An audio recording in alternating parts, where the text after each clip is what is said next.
Shalom Aleihim. Bapak Yahweh memberkati saudara sekalian. Malam hari ini saya akan menyampaikan satu materi berkenaan dengan adanya satu pertanyaan dari salah seorang subscriber yang setia. Dan pertanyaan ini menyangkut tentang meditasi, Bapak Ibu. Jadi malam ini saya akan juga mencoba untuk berinteraksi dengan saudara sekalian yang ada di tempat ini maupun saudara yang mengikuti streaming saya. Saudara boleh catat ya pertanyaan saudara, nanti biar bagian streaming yang akan menanyakan kepada saya. Jadi saya akan ambil mic ya, saya pikir pakai mic supaya lebih jelas. Nah, ini nanti bagian streaming bisa membacakan kalau ada yang tanya, kalau tidak ada ya tidak apa-apa. Jadi malam ini saya akan coba untuk interaksi dengan saudara sekalian yang mengikuti streaming saya. Mungkin ada yang belum paham atau bagaimana. Baik, Bapak Ibu, saya akan coba untuk membacakan sebuah pertanyaan. Pertanyaannya begini, Shalom Pak, ada satu yang belum saya tanyakan. Saya berharap sekali bisa meditasi sebagaimana yang Bapak ajarkan melalui khotbah. Bagaimana cara mempraktekannya? Saya mau bisa dan saya yakin bila hal itu bisa saya lakukan dapat membuat saya lebih tenang. Mohon petunjuknya Pak, terima kasih. Ini pertanyaannya saudara-saudara. Kemudian kami menjawab, tentu saja karena dia tanya melalui WA, saya jawab melalui WA. Tetapi tidak ada salahnya kalau saya coba untuk menyampaikannya kembali di forum ini dalam pemberitaan firman Tuhan. Sebetulnya kalau saudara mengikuti video saya sudah pernah menyampaikan 5 tahun yang lalu, saudara. 5 tahun lalu, tepatnya tanggal 22 Juli, video saya yang bertema meditasi itu saya upload. Dan saya lihat statistiknya, video meditasi itu sudah dilihat 62.455 orang.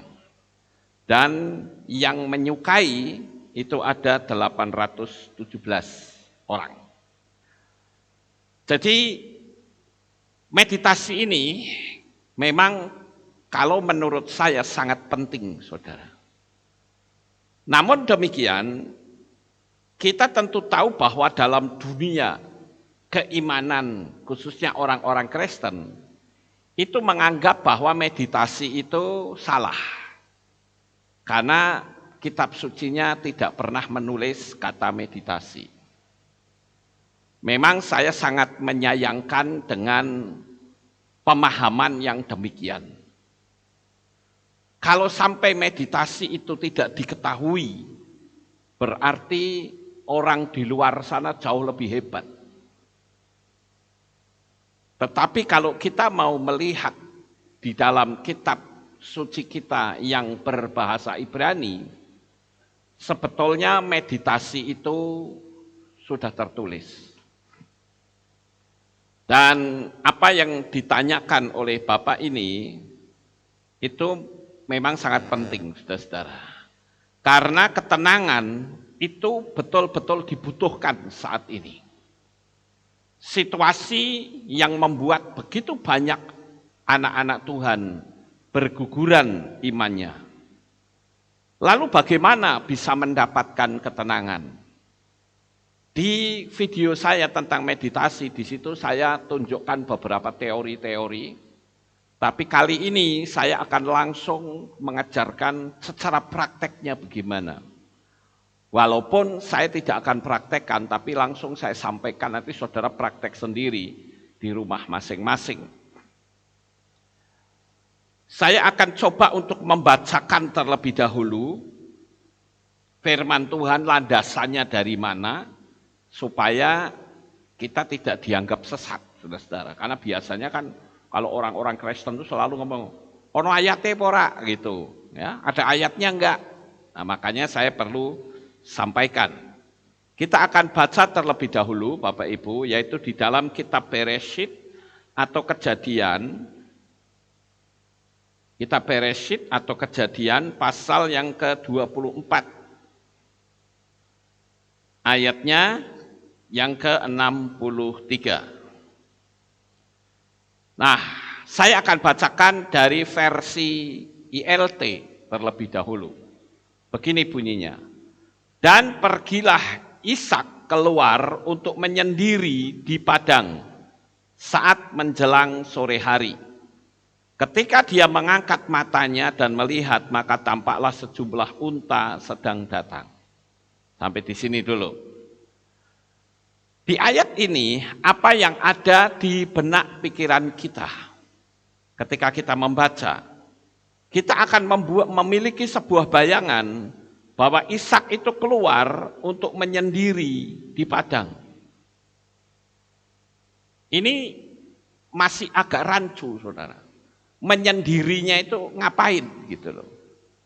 Apakah dia menyendiri ngelamun atau menyendiri mencangkol?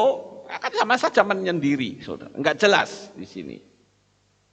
Menyendirinya itu ngapain? Nah, sekarang kita coba untuk melihat di versi LAI. Kalau ini lebih parah lagi, saudara-saudara. Saya akan bacakan di ayat yang sama, Bereshit atau Kejadian 24 ayat 63. Begini bunyinya.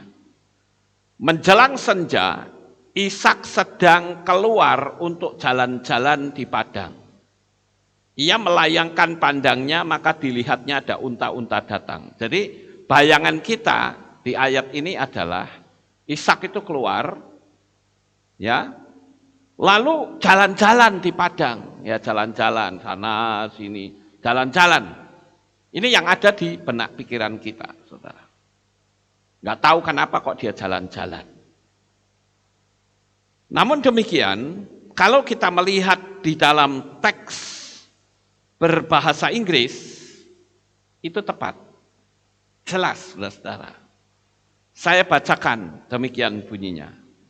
And Isaac went out to meditate. Nah, jelas ya saudara. Ada kata meditasi, ya. And Isaac went out to meditate in the field at the eventide, and he lifted up his eyes and saw, and behold, the camels were coming. Jelas sekali di situ. Jadi kalau saya lihat di teks bahasa Inggrisnya itu, Ishak keluar meditasi, gitu loh. Nah, pada waktu dia meditasi, saat matanya terbuka, dia melihat ke depan, dia lihat begitu banyak onta yang datang. Nah, saya akan garis bawahi kata meditasi. Ini saya nyampein ini supaya bagi saudara yang belum pernah mendengar kata meditasi, jangan dianggap kami meniru agama lain. No, saudara, kitab suci kita sudah menulisnya. Di dalam teks berbahasa Ibrani ditulis demikian. Wayese Yitzhak Leshua basade lipnot arep wayisa enau wayar wahine gamalim baim. Nah, di situ ada kata Leshua. Leshua itu meditasi, saudara. Jadi kalau saya mengajarkan meditasi salah atau tidak? Tidak, secara firman Tuhan tidak salah. Cuman sekali lagi di kitab kita ini kata meditasi sudah berubah maknanya, saudara. Bahkan ada yang cuma diterjemahkan kata merenung. Merenung dan meditasi itu berbeda. Makanya kalau orang Saya ngomong meditasi, dia gelagapan, bingung. Apaan tuh meditasi? Emangnya saya harus ikut agama lain yang ngajarin meditasi? Karena apa? Kita tidak diajarkan. Nah, oleh karena itu saya perlu memberitahu kepada saudara bahwa kata meditasi di dalam bahasa Ibrani itu ada beberapa. Saya tidak akan mengusik yang bahasa Ibrani ya, teman, saya akan tunjukkan bahwa dalam teks terjemahan bahasa Inggris kata meditasi itu ada, saudara. Itu yang pertama tadi di dalam kitab Kejadian 24:6-3. Sekarang Yosua 1 ayat yang ke-8. Saya bacain saja supaya cepat ya. This book of the law shall not depart out of thy mouth, but thou shalt meditate therein day and night. Perhatikan kata meditate, ada kata meditasi lagi. Kemudian psalm atau mazmur atau tehillim. But his delight is in the law of the Lord, and in his law doth the meditate day and night. Ada lagi kata meditasi. Kemudian pasal 63 ayat 6. When I remember thee upon my bed and meditate on thee in the night watches. Kata meditasi muncul lagi. Dan masih banyak. Ada Mazmur 77 ayat 12, ada Mazmur 119 ayat 15, ada Mazmur 119 ayat 23, Mazmur 119 ayat 48, Mazmur 119 ayat 78, Mazmur 119 ayat 148, dan Mazmur 143 ayat 5, Yesaya 13 ayat 18, kemudian Markus 13 ayat 11, Lukas 21 ayat 14, 1 Timotius 4 ayat 15. Banyak ya Bapak Ibu kata meditasi. Jadi saya ingin memantapkan dulu kepada saudara untuk poin yang pertama agar saudara meyakini dulu bahwa meditasi itu betul-betul ada di dalam kitab suci kita. Nah, meditasi itu adalah sesuatu tindakan yang sangat berbeda dengan merenung. Kalau merenung, itu dia tidak bisa melibatkan bayangan, saudara. Tetapi lebih banyak menggunakan gaya berpikir. Bahkan kelak akan muncul penafsiran-penafsiran. Dan saya katakan, kalau kita berbicara tentang penafsiran, maka yang terjadi bisa benar, bisa salah. Namanya saja penafsiran. Sama seperti saya. Kalau saya cemberut, orang bisa menafsirkan. Orang pertama bilang, oh Pak Lukas cemberut karena nggak punya duit. Yang kedua mengatakan, Pak Lukas cemberut karena mungkin sedang ada konflik keluarga. Yang ketiga, Pak Lukas cemberut ini karena kebanyakan pekerjaan. Yang keempat, cemberut ini karena mungkin lagi sakit perut. Macam-macam. Ya, penafsiran itu macam-macam. Tapi apakah semua yang dikatakan orang itu benar? Belum tentu, saudara. Lah untuk supaya tahu benarnya dari mana? Tanya langsung orangnya. Pak, kok cemberut kenapa sih? Nah, kan begitu. Baru saya menjelaskan, itu baru yang paling tepat.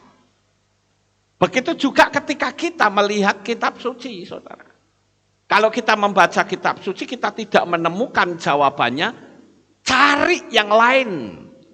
Sehingga kitab suci lah yang akan menjawab, bukan sebuah penafsiran. Tapi kalau merenung, yang muncul penafsiran. Contoh, saya akan tunjukkan contoh. Di dalam kitab Matius atau Matius 1 ayat 17 berkata begini. Jadi seluruhnya ada 14 keturunan dari Abraham sampai Daud. 14 keturunan dari Daud sampai pembuangan ke Babel. dan 14 keturunan dari pembuangan ke Babel sampai Hamasyah. Nah, Bapak Ibu, di situ ada kata 14, 14, 14. Kalau orang yang jeli, dia akan hitung. Benar nggak 14, 14? Ternyata di bagian ketiga, yaitu 14 keturunan dari pembuangan ke Babel sampai Yesua, kalau dihitung dengan teliti, tidak 14, cuma 13. Oh, orang kan jadi bingung, saudara. Ya, bingung. Wah, ini tulisannya 14, 14, tapi kalau dihitung kok 13?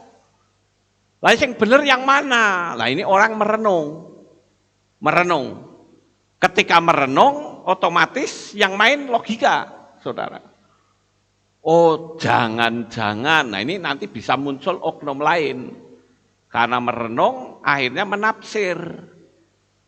Dan dulu saya waktu pertama kali mendengar tentang masalah 13 keturunan itu dari seorang pendeta yang membuat pernyataan begini. Ini kan 14, 14, 14, tetapi kenapa dari pembuangan di Babel sampai Yesua cuma 13? Berarti di situ ada generasi yang hilang. Siapakah generasi yang hilang itu? Generasi yang hilang itu tidak lain adalah kita semua. Orang-orang non-Yahudi yang akhirnya dimasukkan ke dalam generasi yang hilang, sehingga kita menjadi pelengkap. Bukan lagi 13, menjadi 14. Karena nggak ada jawaban yang lain, ya jemaat manggut-manggut. Oh iya. Wah hebat juga ya. Kita orang goyim dimasukkan ke situ. Wow, luar biasa. Itu saya dulu, saudara. Tapi setelah saya pelajari lebih dalam, khususnya di Pesita Aramaik, ternyata 14. Betul-betul tepat, saudara. Lalu yang hilang nama siapa? Akhirnya ketemu yang hilang itu nama Abner, tidak ada. Jadi kalau begitu mungkin menurut saya ya mungkin pas menerjemahkannya masih rodok ngantuk. Ya, jadi nama Abner tidak masuk, saudara. Nah, sampai di sini saudara paham nggak antara meditasi dengan merenung? Ini saya akan tunjukkan terlebih dahulu ini. Agar saudara tahu istilah merenung dan meditasi itu berbeda, saudara. Oke, sekarang kita akan masuk ke tujuan utama kita. Bagaimana langkah-langkahnya? Sekali lagi saya memberi kesempatan bagi saudara-saudara yang ada di rumah masing-masing untuk bertanya. Nanti saudara sebutkan nama dan tempat tinggal. Ya, saudara dari kota mana gitu, jadi kita bisa jelas. Nanti saya akan kasih jawab langsung. Kalau saya bisa saya kasih jawab sekarang, kalau nggak bisa saya akan jadikan PR buat saya. Karena saya kalau jawab harus benar sesuai dengan apa yang kitab suci tulis. Oke, sekarang yang pertama langkah-langkahnya adalah saudara harus memiliki tekad terlebih dahulu. Saya mau meditasi. Kalau saudara tidak memiliki tekad, ya, tidak memiliki tekad untuk meditasi, saya yakin saudara nggak akan bisa. Karena saudara mengerjakan itu hanya karena terpaksa. Tapi kalau saudara yakin betul, ini modal utamanya ini. Ya, itu yang pertama. Terus yang kedua adalah cari tempat yang tenang, tidak boleh ada gangguan, termasuk HP, harus di silent atau dimatikan. Nanti saudara masih meditasi enak-enak, wah kacau itu meditasinya saudara. Harus cari tempat yang tenang. Ya. Kemudian Yang kedua, yang ketiga, sorry ya. Yang ketiga adalah redupkan cahaya, jangan terlalu terang. Saudara boleh pakai lilin juga boleh, ya. Kemudian pakai lampu yang tidak terlalu terang tapi yang agak kemerah-merahan, nuansanya itu warm, ya, agak kemerah-merahan. Itu juga bisa. Tapi sekali lagi jangan putih yang terang. Namanya meditasi itu kita akan masuk ke alam ketenangan, saudara. Jadi kalau kita masuk ke alam ketenangan ya kita mesti menciptakan suasana yang tenang. Kemudian yang ketiga, yang keempat. Boleh yang keempat ya, boleh putar musik khusus meditasi. Saudara boleh download dari internet, itu musik meditasi banyak sekali. Bahkan saya pernah menemukan musik meditasi lamanya 8 jam, saudara. Ada itu, ya. YouTube ini sekarang unlimited ya untuk timingnya. Kalau dulu kan paling cuma 15 menit. Sekarang ada musik meditasi yang 8 jam. Saudara boleh download itu. Atau saudara boleh juga menggunakan suara alam. Langsung. Misalnya saudara ambil tempat di kebun. Enggak di rumah tapi di kebun. Boleh, ya. Nah, di situ kan nanti akan ada suara burung, suara air yang mengalir, atau suara angin sepoi-sepoi seperti Ishak. Ishak ini kan meditasinya di luar, saudara-saudara. Ya kan? Ke ladang dia meditasi. Cuman saya perlu kasih tambahan di sini. Kalau saudara meditasi di kebun atau di taman, cobalah beli minyak apa yang buat gosokin tangan itu, autan, semacam autan begitu ya. Digosokin supaya apa? Supaya tidak gigit nyamuk, saudara. Ya, karena saudara akan terganggu banget loh. Masih meditasi, cekit, wah, bubar sudah meditasinya. Kalau saya menggunakan cara seperti itu. Kalau saudara terserah, mungkin aku enggak pakai obat nyamuk bakar, silakan. Saya punya baygon, tak semprot baygon saja, ya enggak apa-apa. Pokoknya tujuannya itu tenang, tidak diganggu, saudara. Nyamuk atau lalat itu biasanya kan ngaco, ganggu banget, saudara. Sudah diginiin juga datang lagi, nempel digini datang lagi. Ya itu akan bikin meditasi kita jadi nggak nyaman, saudara-saudara. Kemudian yang kelima, saudara cari tempat yang serileks mungkin, ya, duduk serileks mungkin. Saudara boleh duduk di batu juga boleh, di rumput juga boleh, ambil kursi kecil juga boleh, sembarang, pokoknya posisikan saudara dalam kondisi duduk yang rileks. Selonjor boleh nggak? Boleh saja. Selonjor ya. Yang penting saudara nyaman. Untuk masalah tangan abaikan saja. Ya, karena itu nanti menyangkutnya pembersihan cakra. Kita abaikan. Kita bukan mau membersihkan cakra, tapi kita mau meditasi. Pembersihan cakra dan meditasi itu juga berbeda. Saudara boleh lihat materi saya tentang pembersihan cakra. Ya, karena kita kan punya cakra di tubuh kita. Nah, saya nggak akan bicara ini. Saudara bisa lihat di video saya yang lain tentang cakra. Ya. Nah, seperti itu Bapak Ibu. Kemudian kita masuk yang berikutnya, masuk ke meditasi. Caranya saudara duduk diam, kemudian tarik nafas yang panjang. Tahan sebentar dan hembuskan melalui mulut. Dibikin santai saja, tarik nafas yang panjang. Tahan sebentar, hembuskan, mata dalam keadaan terpejam. Ya. Tarik nafas yang panjang. Tahan sebentar, hembuskan. Saudara lakukan itu, 4 kali. Ya. Artinya gini, tarik nafas yang panjang itu kan 1 kali. Lakukan itu sampai 4 kali. Setelah itu bernafaslah dengan biasa, tetapi saat saudara menarik nafas itu, konsentrasi saudara ada di tarikan nafas, tarik nafas yang panjang. Tahan sebentar, hembuskan. Nah, saat seperti itu, saudara bisa membayangkan saat saudara menarik nafas itu ada cahaya-cahaya yang indah dari alam semesta yang saudara hirup.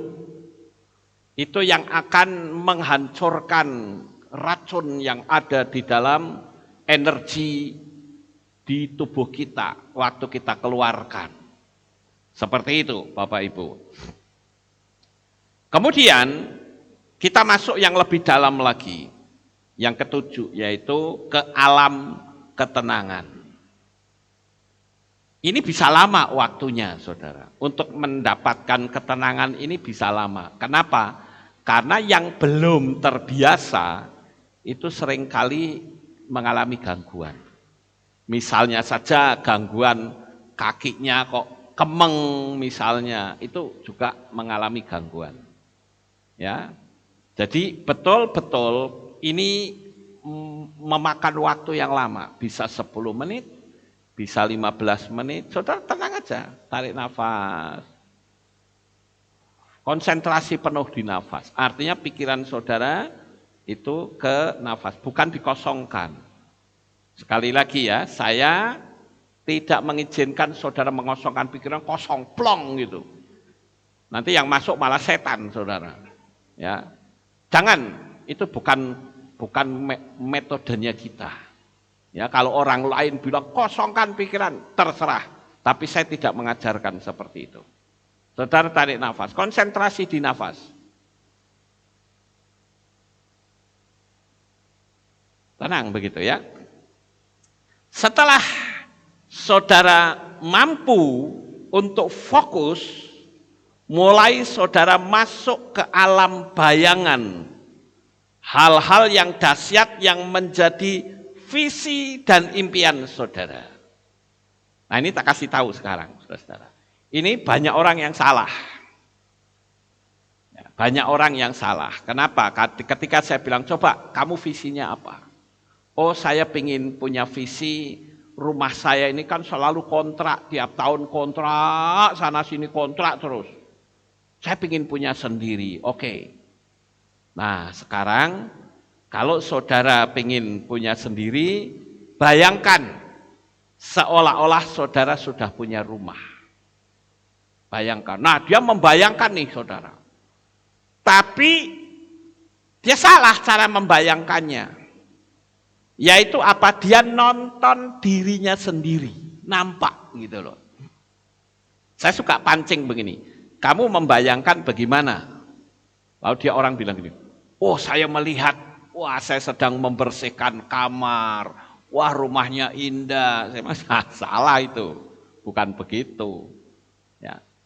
Jangan saudara melihat diri saudara sendiri. Artinya saudara bukan nonton diri saudara dalam alam bayangan, tetapi saudara menjadi pelakunya. Kira-kira saya ngomong begini saudara bisa tangkap enggak? Sekali lagi saya ulang. Kalau saudara lihat diri saudara sedang nyapu, sedang memarkir mobil, saudara nonton diri saudara, itu namanya nonton film. Film diri kita. Tetapi yang harus kita lakukan itu bukan nonton diri kita, tapi kita menjadi pelakunya. Ngerti nggak Bapak Ibu? Kita masih bersihin kamar, masih wah betapa bangganya kita masih duduk di sofa yang empuk, kita bisa berkata Tuhan aku bersyukur, aku sekarang punya rumah. Bayangannya begitu saudara. Saya berharap saudara bisa nangkap kata-kata saya. Karena saudara salah dalam membayangkan di sini nggak akan berhasil. Ya, jadi sekali lagi jangan nonton. Kemudian di posisi membayangkan ini perasaan kita main, saudara. Ya, perasaan kita boleh main. Bukan flat, ya, tapi main. Bagaimana ketika saudara membersihkan sofa, saudara sedang duduk diam, saudara rasakan betul seolah-olah saudara sedang menikmati rumah barumu. Saya dulu ketika mengimani ini menggunakan sistem imajinasi, seolah-olah saya duduk di pastori lama, saya duduk gini, saya lihat ada orang datang naik mobil masuk, kemudian saya bangun, halo, shalom gitu. Saya jadi pelakunya. Bukan saya membayangkan nonton diri saya sedang duduk, bukan itu. Gitu loh. Dan apa yang saya bayangkan itu terjadi. Jadi perasaan kita ikut main, Bapak Ibu. Di poin ini, kalau saudara gagal memainkan perasaan, saudara belum bisa menjangkau dunia alam supranatural. Kenapa? Karena logika kita kadang-kala main. Pikiran liar saudara itu harus dihentikan terlebih dahulu. Makanya stepnya itu menenangkan diri, itu menghentikan pikiran liar, saudara. Karena pikiran liar itu nyerang terus. Dan jangan pernah mendebat pikiran liar. Percuma, Anda tidak mungkin menang. Banyak orang yang debat, wah diajak debat, wah saudara gak ada apa-apanya. Mereka pinter ngeles, saudara. Nanti dia ngomong lagi, emang lu bisa dapat rumah kayak gini gedenya? Enak aja, kerja lu apa? Macam-macam, saudara-saudara. Itu jangan didebat, diamkan saja. Bikin saudara tenang, makanya masuk ke alam ketenangan itu menyingkirkan pikiran liar. Sehingga kita bisa sejalan, ibarat seperti seseorang yang duduk di kereta kuda. Keretanya itu ada 6, 2. Pikiran liar itu ibarat saudara duduk di kereta, kuda yang paling depan pengen lari ke sono, yang di tengah pengen lari ke sini, yang paling belakang pinginnya berhenti. Disabet barang ceder. Jadi apa keretanya, saudara? Terbalik itu iya. Tapi sekarang saudara bisa menenangkan 6 ekor kuda harus mau lari bersama-sama, ikutin saudara sebagai size-nya. Begitu Bapak Ibu ya. Sampai di sini paham? Ya. Oke, jadi sekali lagi jangan nonton diri kita. Saya harus ngomong berulang-ulang karena ini banyak yang salah di sini, saudara. Saudara menjadi pelaku dengan perasaan yang nyata dalam meditasi itu. Nah, sekarang kalau sudah seperti itu, maka saudara tinggal nonton mujizat. Biasanya kalau meditasinya sudah selesai, logikanya main lagi, saudara. Hebat ya kamu ya? Oh hebat. Tapi dapatnya dari mana ayo? Yang mau kasih rumah kamu siapa? Kamu dapat duitnya dari mana? Coba kamu lihat gajimu berapa. Dia akan ngomong terus, saudara. Pikiran liar ini akan terus berusaha menyerang secara membabi buta. Sekali lagi, jangan sekali-kali saudara mendebat. Tidak akan menang, saudara. Kau bicara apa, dia punya jawaban. Seperti itu terus. Makanya saya katakan, sebenarnya kita itu tinggal tenang saja. Makanya firman Tuhan katakan apa? Di dalam tinggal tenang terletak kekuatan kita. Jadi step by stepnya seperti itu. Sekarang, ada yang mungkin bertanya, kira-kira enaknya jam berapa ya Pak? Saya bilang bebas. Ini bukan menerapkan hukum loa, itu berbeda. Kalau hukum loa itu jam 11 sampai jam 4. Jam 11 malam sampai jam 4. Tapi kalau ini meditasi itu berbeda. Saudara bisa lakukan pada sore hari seperti Ishak. Ya kan, tadi Ishak kan sore hari, saudara-saudara. Saudara boleh lakukan. Atau siang hari mungkin. Karena suami saudara itu ngantor, saudara sendirian di rumah, nah itu juga pakai meditasi juga boleh. Ya, sementara anak-anak juga enggak ada, sekolah semua, saudara santai masuk meditasi.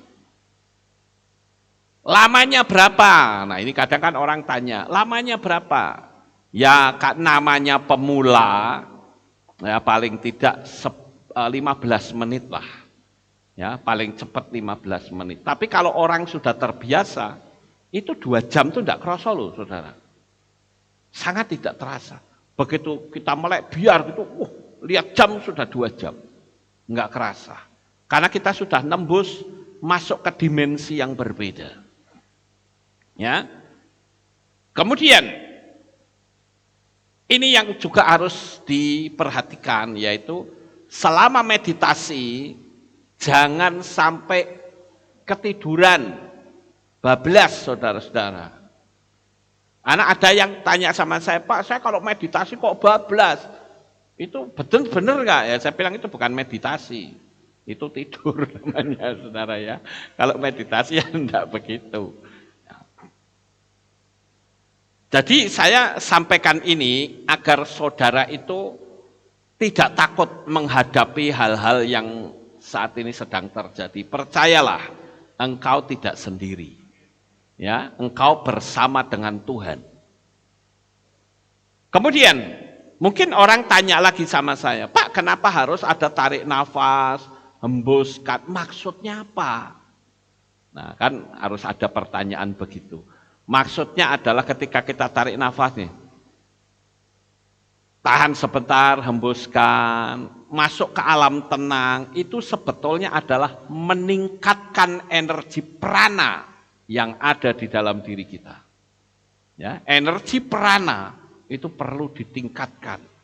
Dengan kita masuk ke alam tenang, maka aura saudara akan semakin bagus, saudara. Syukur-syukur kalau saudara punya talit seperti ini, saudara pakai itu auranya akan lebih bagus lagi. Saudara yang perempuan pakai kerudung itu juga akan lebih bagus lagi. Ya, jadi itu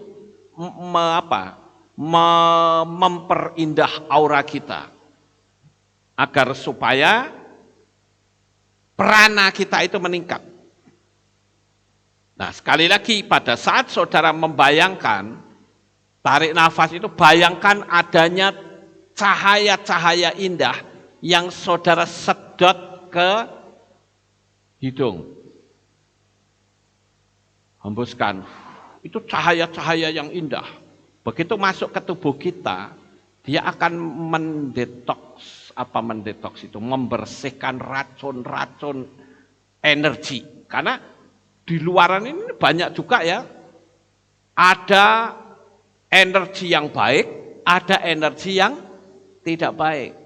Energi yang tidak baik kadangkala muncul ketika kita dirasani orang, atau kita sedang diolok-olok orang, atau sedang dikritik orang, atau kita sedang tidak disukai orang, dan kita ngerti ada orang yang tidak suka dengan kita.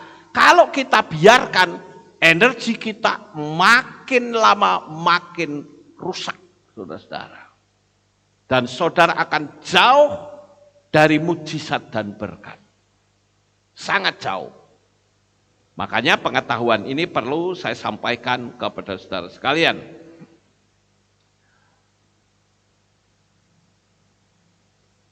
Jadi saudara harus membayangkan itu, kemudian bayangkan orang yang akan saudara koneksi di depan saudara. Nah ini ada hubungannya kalau saudara pingin kontak batin dengan orang lain. Yang dalam bahasa luarnya itu namanya telepati, saudara. Tapi kita bisa menggunakan pola ini dengan mengkoneksi orang yang ada di depan kita. Misalnya, saya pingin supaya si A itu terkoneksi dengan saya. Bayangkan saja orang itu ada di depan kita. Lalu kita bisa memberikan ucapan kepada orang itu. Hubungi saya. Hubungi saya. Saya pernah mencoba dengan seseorang yang sudah lama nggak ada kontak, saudara. Saya coba, saya duduk diam, saya meditasi, kemudian saya bayangkan orangnya, saya bilang, hubungi saya, kontak saya. Ngontak pakai WA, saudara. Ya. Ini bukan bohong, tapi benar-benar. Gitu. Langsung kontak orangnya, walaupun tidak di jam yang itu, tapi beberapa jam kemudian dia kontak saya. Shalom Pak Lukas, ngontak gitu. Berarti itu tersalur, saudara. Energinya mengalir ke mereka. Ya. Jadi saudara ucapkan dalam hati kepada sasaran orang itu, katakan hubungi saya. Nah, nanti alam semesta itu yang akan bekerja, saudara. Abaikan prosesnya, itu bukan urusan kita. Alam semesta itu ada sistemik sendiri. Ya. Kemudian kita perlu melihat sikap hati. Agar supaya koneksi kita dengan orang yang ingin kita hubungi atau kita membayangkan sesuatu yang menjadi keinginan kita. Misalnya tadi saudara rumahnya kontrak, ingin punya sendiri, itu harus memiliki sikap hati yang berkenan di hadapan Tuhan. Makanya ini antara meditasi dengan hukum loa itu akan saling kait terkait, saling isi mengisi. Kenapa pada waktu orang menulis itu tidak boleh ada rasa jengkel, tidak boleh ada rasa emosi, marah, apalagi kepahitan dengan orang lain. Jikalau di dalam hati saudara ada kepahitan dengan orang lain, nggak suka dengan orang lain, nah, saya bilang nggak mungkin bisa nembus, saudara. Karena itu energi negatif. Energi negatif yang ada dalam diri kita, sekecil apapun, dia akan menutup alam supranatural kita.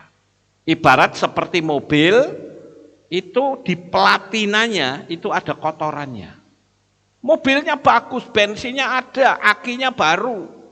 Tapi ketika platinanya itu ada kotoran yang kecil saja, itu di start tidak akan bisa jalan. Nah ini yang perlu disingkirkan. Kenapa? Saya menggunakan pola meditasi ini untuk kita membuang energi buruk terlebih dahulu. Supaya ketika kita nanti masuk ke hukum loa, itu jadi nyaman, enak mempraktekannya. Begitu Bapak Ibu. Ya, jadi memiliki sikap agar hidup kita berkenan di hadapan Tuhan. Buatlah sebuah pertanyaan, apakah saya sudah pantas untuk mendapatkan rumah? Misalnya saudara ingin punya rumah. Apa saya sudah pantas untuk dapat rumah? Apa yang saya sebut dengan istilah pantas? Karena ada banyak orang yang punya rumah tapi nggak bisa ngerawat. Dalamnya kayak kapal pecah, awul-awulan, nggak karu-karuan. Kan ada toh, saya sering tuh lihat rumah jemaat, cuman saya tutup mulut, saudara. Begitu saya masuk ini rumah apa sampah ini. Cuman kan saya nggak punya etika kalau saya ngomong, saya diam aja. Tapi coba belajar untuk saudara berpikir, saya layak nggak punya rumah ini? Ketika saudara ingin jadi gembala jemaat, saudara juga harus berpikir, saya layak nggak jadi gembala jemaat ini? Sudah pantas belum? Apa yang akan saya lakukan terhadap jemaat? Jika saudara ingin menjadi orang yang hidupnya berkelimpahan, saudara perlu bertanya, saya layak enggak punya kekayaan yang besar? Hati saya bagaimana dengan orang lain? Apakah saya bisa memberikan bantuan untuk orang lain? Apakah saya bisa untuk nolongin orang lain? Dengan kekayaan yang Tuhan berikan kepada kita. Wong sebetulnya kekayaan itu ya bukan milik kita kok. Saudara tahu nggak, apa yang kita miliki sebetulnya bukan milik kita, cuma titipan. Ngerti saudara-saudara? Kalau saudara membaca dalam kitab suci, kita ini cuma disuruh mengelola saja. Taman Eden, apakah Tuhan kasih Adam, Taman Eden ini milik kamu? Tidak, saudara. Tuhan bilang, mengusahakan tanah itu. Ngerti nggak Bapak Ibu?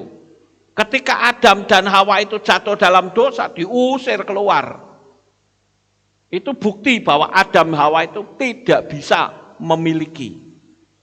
Kita itu dalam bahasa Inggris itu istilahnya stewardnya Tuhan, pengelola.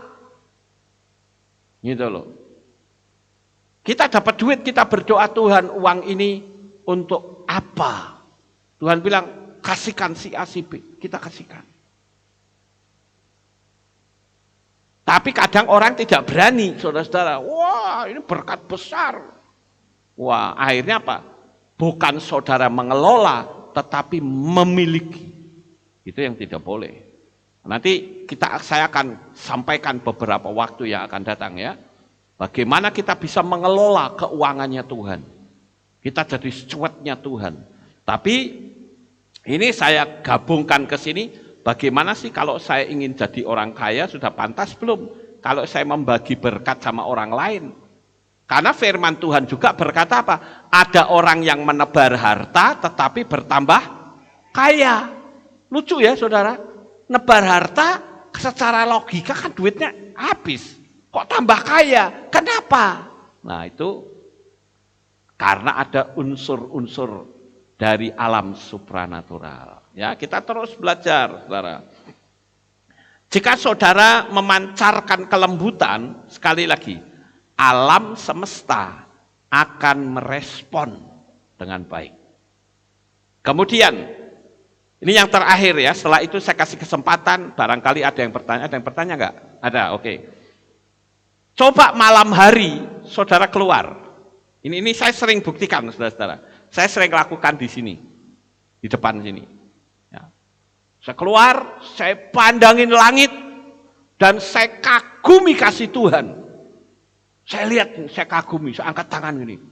Tahu nggak apa yang saya rasakan, bro? Ini tangan kayak gemberenggeng gitu loh. Apa gemberenggeng itu? Kayak merinding-merinding gitu. Tapi ada energi aneh yang mengalir dalam tubuh saya. Saya bisa kadang-kala ketika saya memandang itu, saya bisa mencucurkan air mata loh, saudara. Saya nggak tahu saudara mau praktek apa tidak. Saya lakukan itu. Bahwa itu saya kagumi Tuhan. Terima kasih Tuhan. Orang yang goblok sekolahnya kayak gini kok. Tuhan kasih izin untuk saya bisa hidup seperti sekarang. Oh itu rasanya kayak tangan tuh kayak ada setrum saudara-saudara. Dan saya bisa mengalir air mata saya. Saya hanya bilang Tuhan terima kasih. Engkau baik buat saya. Terima kasih Tuhan. Coba sekali waktu saudara lakukan itu. Ini juga bagian dari meditasi. Oke, saya akhiri di sini. Siapa yang akan bertanya dari netizen silahkan bisa dibacakan dari mana siapa. Oke. Pertanyaan dari Emunah Yehi. Shalom, apakah meditasi bisa dilakukan tengah malam, misalnya jam 2 dini hari dan berapa lama? Oke. Bisa dilakukan di tengah malam? Bisa. Maka tadi saya mengatakan meditasi itu berbeda dengan mempraktekkan hukum loa. Kalau orang mau mempraktekkan hukum loa, dia akan benturan dengan meditasi karena tengah malam. Jadi kalau mereka memang mau melakukan tengah malam ya nggak apa-apa, tapi tidak bisa mempraktekkan hukum loa. 55 kali 5 misalnya. Nggak akan bisa, karena 55 kali 5 kan dari jam 11 sampai jam 4. Nah kalau saudara meditasi di situ, habis waktu saudara. Tapi kalau saudara mau mempraktekkan meditasi saja, silahkan. Mau jam berapapun, mau tengah malam pun, it's okay, no problem, nggak masalah.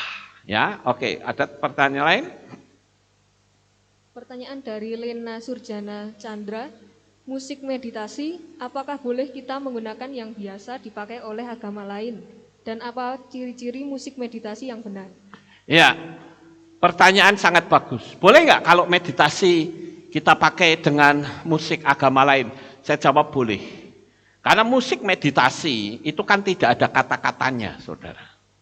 Yang berbahaya itu kalau ada kata-katanya.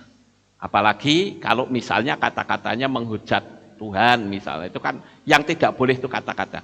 Tetapi selama itu musik dan musik meditasi itu biasanya teduh. Ya, jadi kalau tadi ditanyakan boleh nggak kalau kita pakai musik agama lain? Boleh saja. Dan yang saya lihat musik meditasi yang hampir semuanya sekarang sudah bagus ya. Kalau dulu yang saya sering lihat itu dari Tibet, itu bagus sekali saudara. Sekarang saya mulai saksikan juga dari Jepang itu juga bagus, ya. Dari Sunda juga bagus. Kalau Sunda keren saudara, itu ada seruling gitu ya, seruling kemudian suara gamelan, dung dung dung dung kayak di persawahan gitu. Itu bagus sekali. Jadi saya rasa kalau saudara mau pakai musik meditasi apapun, it's okay. Biasanya mereka tidak menggunakan kata meditasi, tetapi relaxation musik. Nah itu bisa saudara ambil. Musik relaksasi. Ya, itu biasanya kan untuk tempat pijat gitu ya. Ada aromaterapi. Oh ya kalau saudara mau pakai aromaterapi juga nggak masalah. Ya, untuk mempercepat saudara menembus ke dunia alam supranatural. Saudara boleh pilih aromaterapinya terserah, mau lavender boleh, mau apa saja boleh. Ya, itu mempercepat. Oke, lanjut. Dari Maria, berasal dari Jakarta. Saya sudah coba meditasi, tapi malah banyak pikiran yang berseliweran. Bagaimana supaya pas meditasi bisa fokus ke nafas dan bisa tenang? Terima kasih Pak Lukas, Bapak Yahweh memberkati. Ya, lah ini yang saya sebut pikiran liar, Bapak Ibu. Kenapa begitu banyak orang yang gagal dalam mempraktekkan hukum Loa? Karena pikiran liar ini ngaco. Sekali lagi, tadi saya sudah mengatakan, jangan sekali-kali ngajak debat pikiran liar. Anda akan ditaklukkan sama pikiran liar. Bagaimana caranya? Caranya, coba sekarang mengambil sikap, ini keluar dari meditasi, tapi hanya menaklukkan pikiran liar saja. Caranya bagaimana? Saudara duduk diam. Duduk diam, tarik nafas. Nanti dia akan berseliweran tuh. Pikiran liar tuh kerja lagi, saudara. Wah, biasanya dia ngeritik, menghina kita. Wah, kacau dah. Kita tonton, saudara. Kita tonton saja. Istilahnya dalam hati kita begini. Kowe meh ngomong-ngomong karepmu. Gitu. Lu mau bicara apa? Terserah lu. Ayo bicara sebanyak mungkin. Kita amati saja. Amati, saudara. Itu sering kita lakukan. Nanti dengan sendirinya dia diam. Saya jujur, saya harus katakan, mula pertama saya melatih diri untuk meditasi, pikiran liar itu jahatnya luar biasa. Jahat sekali. Maka saya harus berani mengambil sikap, nonton pikiran liar, berbicara. Kita diam saja. Jangan diajak debat. Tonton saja, saudara. Diam. Sekali lagi, kalau saudara berani mendebat, saudara akan kalah. Dan saudara akan terus ditekuk terus. Saudara nggak akan bisa. Akhirnya apa? Bukannya saudara meditasi, malah debat sama pikiran liar. Kapan meditasinya? Nggak akan bisa. Diamkan saja. Dia mau ngomong apa, kayak silahkanlah. Diam saja. Tarik nafas. Tahan sebentar. Tarik nafas. Tahan sebentar. Terus gitu. Tenangkan hati. Nanti kalau sudah mereka ya, si pikiran liar itu mulai tenang, saudara bisa pegang dada, katakan, hai jiwa, tenang, ada Tuhan bersamamu. Hai jiwa, tenang ya, tenang, ada Tuhan bersamamu. Nanti lama-lama pikiran liar itu diem, nggak akan berani bicara. Apalagi kalau kita sudah banyak berhasil mempraktekkan hukum Loa. Nanti pikiran liar tuh nggak akan bisa bekerja. Wong faktanya kita sudah dapat kok. Gitu. Jadi ini jawaban saya, sekali lagi jangan diajak debat. Tenangkan hati dan amati pikiran itu mau ngomong apa. Lanjut. Pertanyaan dari Liliana dari Magelang. Kalau meditasi, badan goyang maju mundur, posisi duduk boleh tidak ya? Sekali lagi diulang. Kalau meditasi, badan goyang maju mundur, posisi duduk boleh tidak ya? Boleh ya, membetulkan posisi duduk boleh. Ya, tetapi itu juga pasti akan mengganggu. Ya, pasti akan mengganggu. Kenapa? Tadi saya katakan kita mesti rileks dulu, cari tempat senyaman mungkin, duduk senyaman mungkin. Kalau kita tidak terbiasa memang bisa seperti itu. Kita sedang silat atau aduh ini kok jadi koyok kram, ya betulin aja nggak apa-apa. Betulin aja, lanjut lagi. Seperti itu. Jadi saya katakan boleh. Ya, lanjut. Pertanyaan dari Misael, Shalom, waktu kita meditasi dan mata kita tertutup, lalu apa yang kita bayangkan atau hal apa? Ya, seperti yang tadi saya katakan, yang kita bayangkan adalah misi dan visi kita. Ya, tadi sudah saya sampaikan, yang perlu kita bayangkan adalah misi dan visi kita. Tapi sekali lagi jangan nonton kita. Ini yang penting ya saudara. Banyak orang yang salah mempraktekkan karena nonton kita. Itu tidak boleh. Tapi kita menjadi pelakunya. Ya, ini penting saudara, karena banyak orang yang salah. Maka saya mesti tegaskan lagi, jangan nonton diri kita, tapi kita yang jadi pelakunya. Lanjut. Pertanyaan dari Efritis, selamat malam Pak Lukas, apakah boleh kita menggunakan musik gelombang otak alfa atau theta dalam meditasi? Terima kasih Bapak Yahweh memberkati. Ya, boleh. Pakai itu. Kan sekarang muncul adanya musik-musik subliminal. Boleh saudara lakukan itu. Tapi yang jelas kita mesti cari yang musiknya itu lembut. Ya, tidak boleh musik yang nuansanya, karena musik subliminal itu banyak. Ya. Itu ada subliminal untuk misalnya supaya kita mendapatkan rezeki misalnya, itu juga ada. Subliminal supaya saya bisa menjadi orang yang pinter, ya, cerdas, itu juga bisa. Banyak musik-musik subliminal, tapi kita mesti pilih metodenya yang mana. Karena musik subliminal itu biasanya berisi kata-kata. Tapi kata-kata itu lembut sekali yang tidak bisa didengar oleh telinga kita. Subliminal itu juga bisa berupa teks. Kalau saya bekerja di komputer, saya selalu hidupkan program subliminal. Jadi ketika saya sedang nulis itu, kata-kata subliminal akan muncul, celap, celap, celap gitu. Tapi mata saya nggak bisa ngikutin gitu loh saudara. Tapi dia akan muncul gitu. Kalau saya terjemahkan dalam dunia editing video itu hanya 1 frame saja. Oke, lanjut. Pertanyaan dari Rita Nurlina dari Tangerang, Pak Lukas, meditasi sebaiknya dilakukan setiap hari atau seminggu 3 kali. Terima kasih Bapak Yahweh memberkati. Ya, semakin banyak meditasi semakin baik. Mau 3 kali seminggu boleh, tiap hari juga boleh. Itu jawaban saya. Semakin banyak meditasi semakin baik. Kita akan masuk dalam alam ketenangan.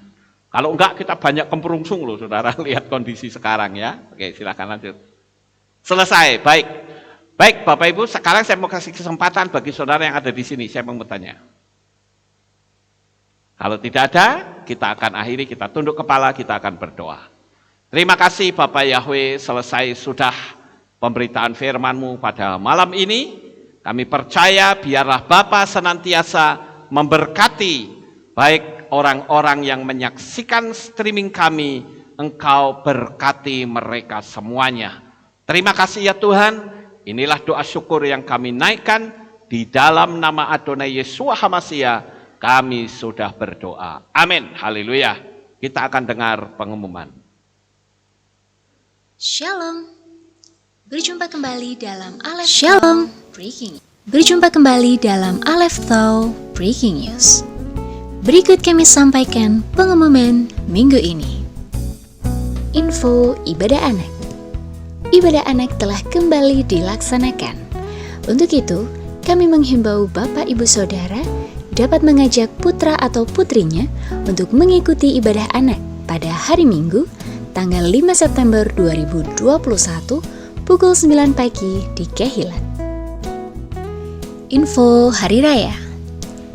Hari Raya Peniupan Nafiri akan diadakan pada tanggal 6 dan 7 September 2021, pukul 6 sore dengan tema Terbukalah Pintu Gerbang, Raja Kemuliaan akan masuk. Perayaan pendamaian atau Yom Kippur akan diadakan pada hari Rabu 15 September 2021 pukul 6 sore dengan tema Ku ingin hidup bersamamu Yeshua dalam kemurahan kasih-Mu.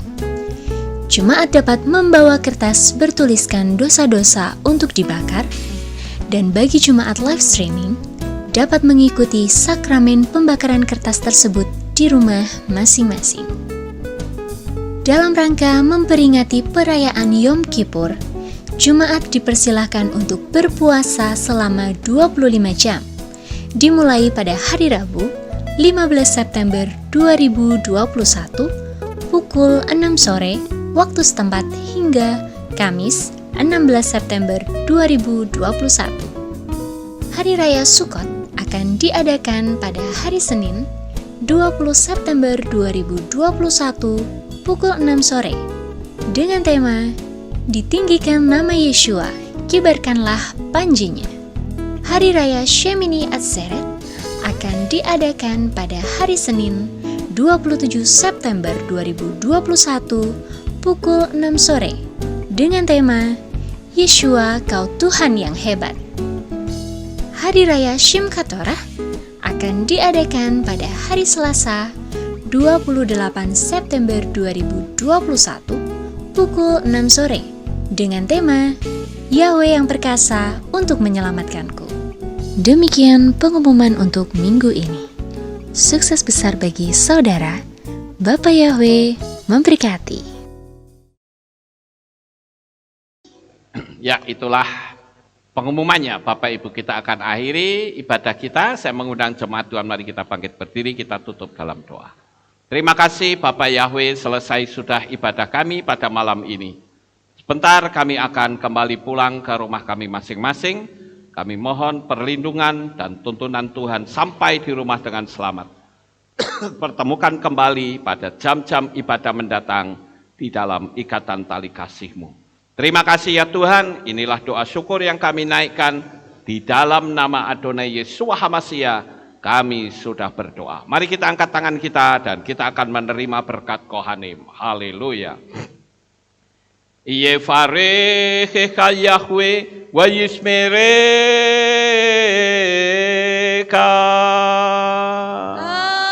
Amin. Ken yehi ratzon. Yair Yahweh panau eleka. Wechoneka.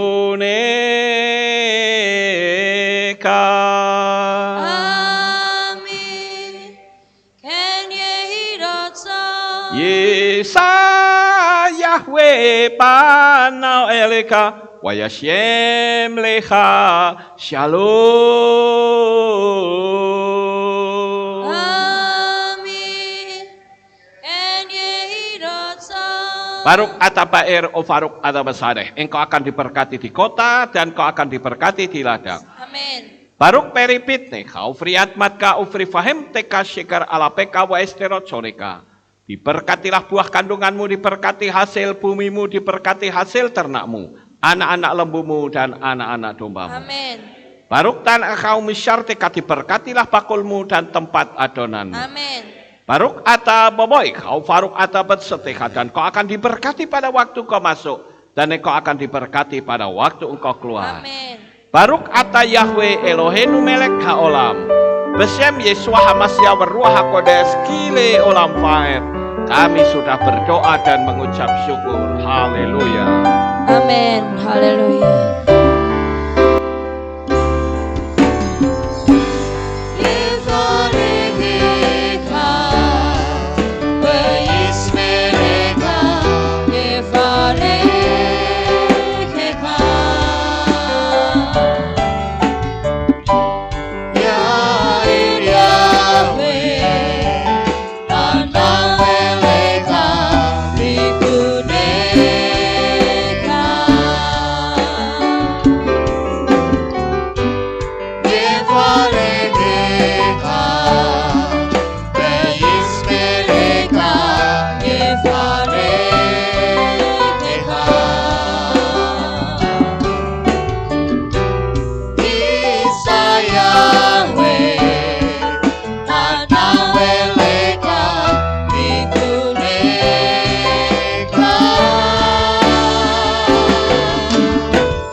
Saya persilakan.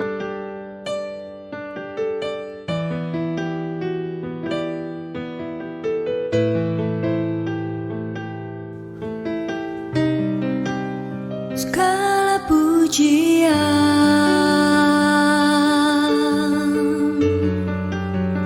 hanya untuk-Mu Tuhan, segala kehormatan